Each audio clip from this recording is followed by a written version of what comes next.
والنجم إذا هوى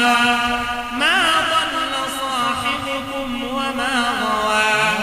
وما ينطق عن الهوى إن هو إلا وحي يوحى علمه شديد القوى ذو مرة فاستوى وهو بالأفق الأعلى ثم دنا فتدلى فكان قاب قوسين أو أدنى فأوحى إلى عبده ما أوحى ما كذب الفؤاد ما رأى أفتمارونه على ما يرى ولقد رآه نزلة أخرى عند سدرة المنتهى عندها جنة المأوى إذ يغشى السدرة ما يغشى ما زاغ البصر وما طغى لقد رأى من آيات ربه الكبرى أفرأيتم اللات والعزى ومناة الثالثة الأخرى ألكم الذكر وله الأنثى تلك إذا قسمة ضيزى إن هي إلا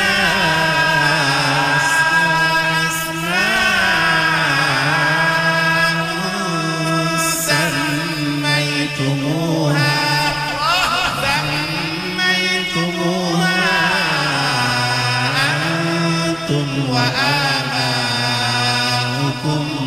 ما أنزل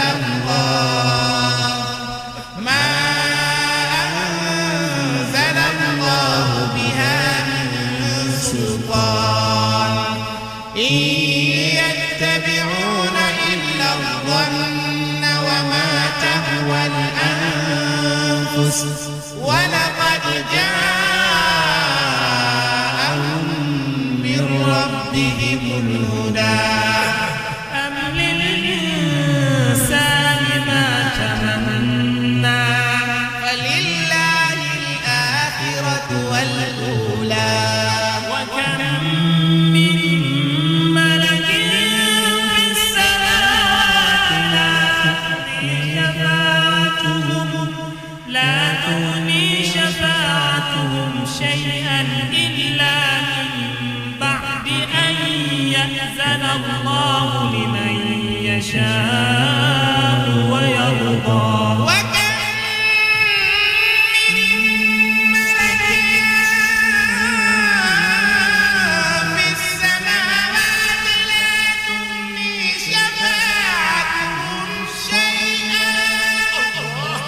لا تغني شفاعتهم شيئا إلا من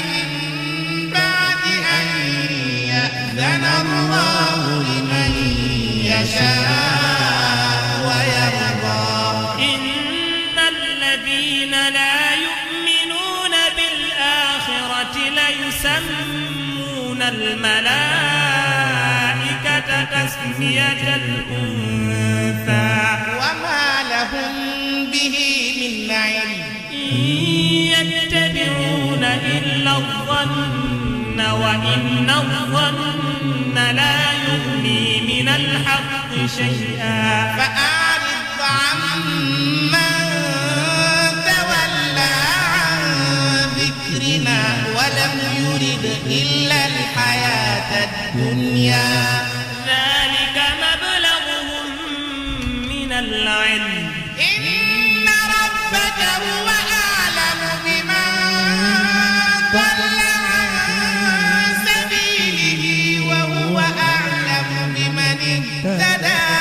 ولله ما في السماوات وما في الأرض ليجزي الذين أساءوا بما عملوا الذين أساءوا